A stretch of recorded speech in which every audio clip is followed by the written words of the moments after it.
अस्सलाम वालेकुम। Microsoft word 2021 का तीसरा लेक्चर है। आज के लेक्चर में हम लोग सीखेंगे कि टेक्स्ट डायरेक्शन क्या होती है।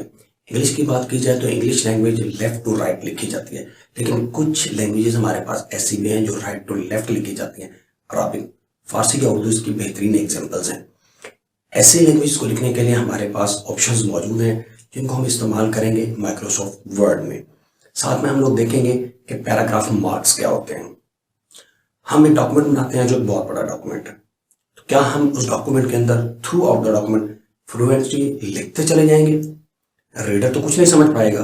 उसके लिए हम क्या करते हैं कि हम अपने डॉक्यूमेंट के अंदर जो बात हम कर रहे होते हैं, जो रिटन टेक्स्ट लिख रहे होते हैं, उसको पैराग्राफ में डिवाइड कर देते हैं।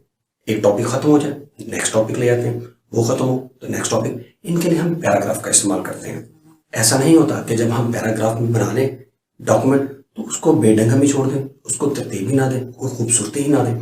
इसके लिए हम पैराग्राफ की फॉर्मेशन करते हैं। आज के इस लेक्चर में हम देखेंगे कि हम प्रोफेशनली जो पैराग्राफ है उसको किस तरह से फॉर्मेट कर सकते हैं, उसकी खूबसूरती किस तरह से बढ़ाई जा सकती है, पैराग्राफ का जो टेक्स्ट है उसका बैकग्राउंड कलर किस तरह से चेंज किया जा सकता है। तो चलिए लैपटॉप की स्क्रीन।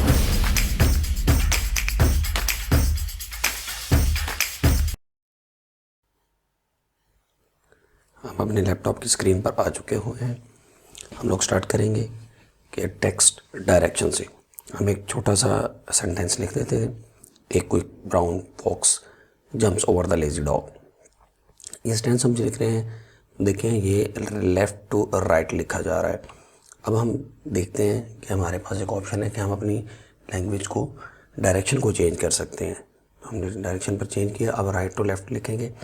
वही फ्रेज़ हम दोबारा लिखते हैं। अब देखें हमारा टेक्स्ट जो है वो राइट टू लेफ़्ट लिखा जा रहा है। पहले हम उसमें उर्दू इंग्लिश के केस में इस तरफ लिख रहे थे, अब हम राइट टू लेफ़्ट लिख रहे हैं। अगेन हम वापस आते हैं अपनी ओरिजिनल पोजीशन पर।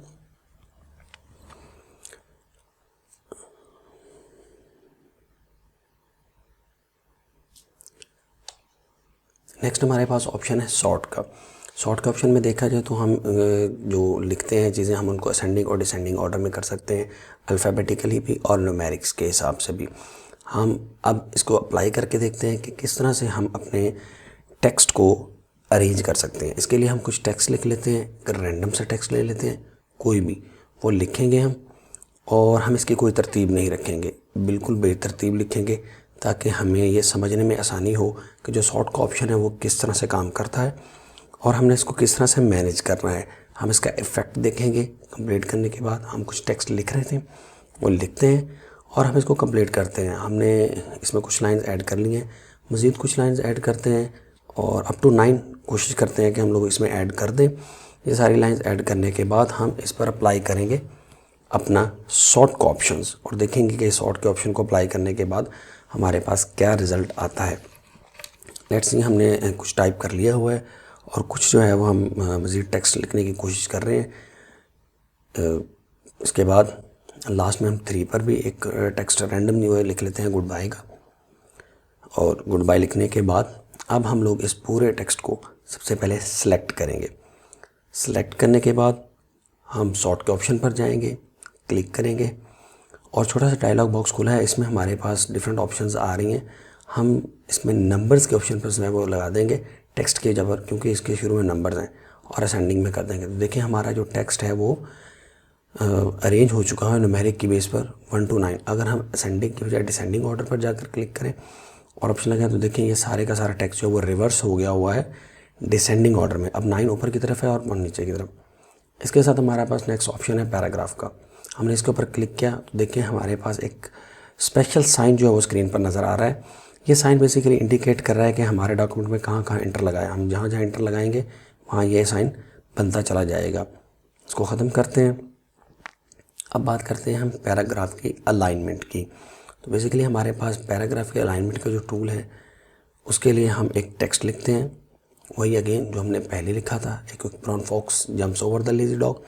हम इस टेक्स्ट को लिखने के बाद इसकी कुछ कॉपीज़ बना लेते हैं।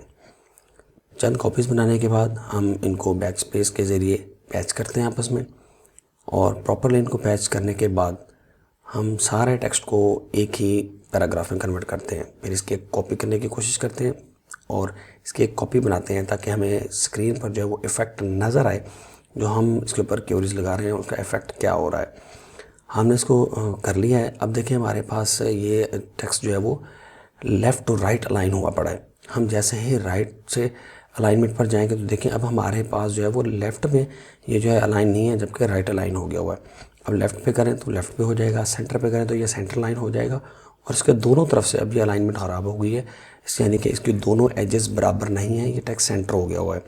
हम फिर एक नीचे फ्रेज़ लिखते हैं और देखते हैं ये किस तरह से। अब देखें लेफ़्ट पे क्लिक किया लेफ़्ट, सेंटर पे गया सेंटर, और राइट पे क्लिक करेंगे तो राइट पे चला जाएगा। इसके साथ हमारे पास है जस्टिफाई का ऑप्शन। हम जब पैराग्राफ लिख लेंगे तो हम चाहते हैं इसके दोनों एजेस बराबर हो जाएं।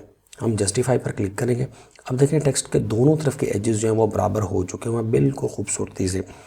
ये टेक्स्ट के दोनों एजेस जस्टिफाई से हुए हैं।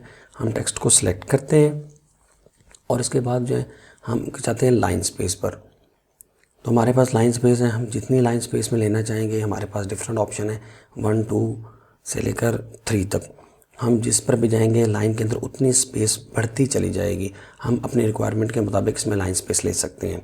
हमने क्लिक किया इसके ऑप्शंस पर। अब हमारे पास जो ऑप्शन खुला है इसमें ये हमारे पास ऑप्शन है।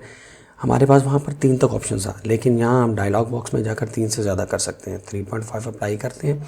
देखें अब ये 3.5 की लाइन स्पेस जो है वो हमारे टेक्स्ट के बिटवीन लाइन के आ चुकी हुई है, जबकि हमें इस पेन में ये जो छोटी सी पेन खुला है इसके अंदर हमें सिर्फ 3 तक के ऑप्शंस मिलती हैं। हम अपने टेक्स्ट को अगेन दोबारा सेलेक्ट करते हैं और अब हम कोशिश करते हैं कि इसकी 1-2 कॉपीज़ बना लें पहले, ताकि हमें इफ़ेक्ट का पता चले। हमने इसकी 3 कॉपीज़ बना ली हैं। अब हम इस सारे टेक्स्ट को सिलेक्ट करेंगे, सारे टेक्स्ट को सिलेक्ट करेंगे और उसके बाद हम देखेंगे कि हमारे पास जो पैराग्राफ की स्पेसिंग है वो क्या है। अब लाइन स्पेसिंग की नहीं, पैराग्राफ स्पेसिंग की बात हो रही है। देखिए अब हम पैराग्राफ की स्पेसिंग पर आ रहे हैं, तो हमारे पास पहले पैराग्राफ जो ख़त्म हुआ और उसके बाद दूसरे में स्पेस थी। हम रिमूव पर क्लिक करते हैं और देखें हमारे जो पैराग्राफ ख़त्म हो रहा है उसके साथ ही दूसरा शुरू हो जाएगा नेक्स्ट लाइन पर, उसमें कोई स्पेस नहीं होगी। ये पैराग्राफ के मार्क पर भी हम क्लिक करके देख लेते हैं कि देखिए मेरे पास 3 इंटर हैं और ये पैराग्राफ आपस में पैच हो चुके हुए हैं। हम जाते हैं दोबारा पैराग्राफ की सेटिंग्स पर और हम देखते हैं कि जैसे ही हम पैराग्राफ की बिफोर या आफ्टर पर लगाते हैं तो हमारे पास जो जहाँ पे पैराग्राफ ख़त्म होता है नया पैराग्राफ जैसे ही शुरू होगा तो उसमें स्पेस आ जाएगी। इस चीज़ को हम इसके ऑप्शन से भी कंट्रोल कर सकते हैं। अगर ऑप्शन पर आए तो सेटिंग में नीचे हमारे पास ये स्पेसिंग का ऑप्शन है। ये बेसिकली बिफोर एंड आफ्टर की बात हो रही है कि जो पैराग्राफ होगा इसमें पैराग्राफ शुरू होने से पहले और बाद में कितनी स्पेस होनी चाहिए। हमने 6 अबव और 6 डाउन रखी है तो वो इतनी ही होगी। हम इसमें थोड़ी सी चेंजेस और करके देखते हैं तो हमें इसका इफेक्ट नज़र आएगा। अब हम नीचे 12 कर देते हैं। देखिए हमने 12 करने से इसमें क्या फ़र्क है कि इसके बाद की जो स्पेस है वो बढ़ गई हुई है। हर पैराग्राफ के बाद जो नया पैराग्राफ होगा वो 12 की डायमेंशन छोड़कर बनेगा। हम दोबारा देख लेते हैं, सेलेक्ट करते हैं अपने पैराग्राफ को और अब हम जाते हैं इस पर क्लिक करते हैं और देखें हमारे पास इसमें जो है वो डिफरेंट ऑप्शंस हैं। अब जो लाइन स्पेसिंग है हमारे पास सिंगल लाइन की भी, अगर हम सिंगल लाइन करेंगे तो पहली लाइन में स्पेस आएगा। अगर मल्टीपल में कर देंगे तो सारी लाइंस पर वही स्पेस अप्लाई हो जाएगी। हमने जैसे अप्लाई किया अब लाइन में स्पेस बढ़ने की वजह से हमारा टेक्स्ट अगले पेज पर चला गया हुआ है। ये बेसिकली इसलिए हुआ है कि लाइन स्पेस बढ़ने से स्पेस बढ़ी है और टेक्स्ट ने बेसिकली जगह ना होने की वजह से आगे मूव किया है। नेक्स्ट हमारे पास ऑप्शन है शेडिंग्स का। शेडिंग्स का मतलब ये है कि हम अपना जो टेक्स्ट है इसके बैकग्राउंड कलर किस तरह से लगा सकते हैं।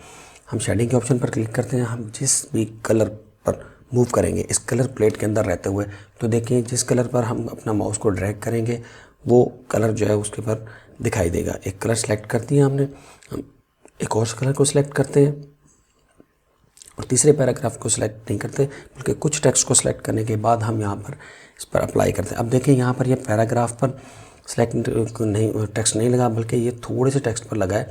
अब हम अगर बाकी टेक्स्ट को जैसे ही सिलेक्ट करते हैं तो देखिए अब जो है वो पैराग्राफ का बैकग्राउंड चेंज हो रहा है, टेक्स्ट का नहीं।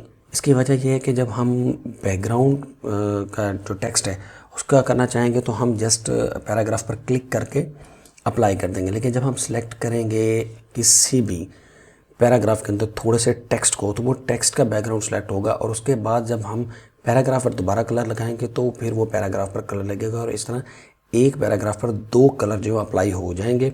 लेकिन एक ही पैराग्राफ के अंदर हम 2 बार टेक्स्ट सेलेक्ट करके उन पर 2 डिफरेंट कलर्स नहीं लगा सकते।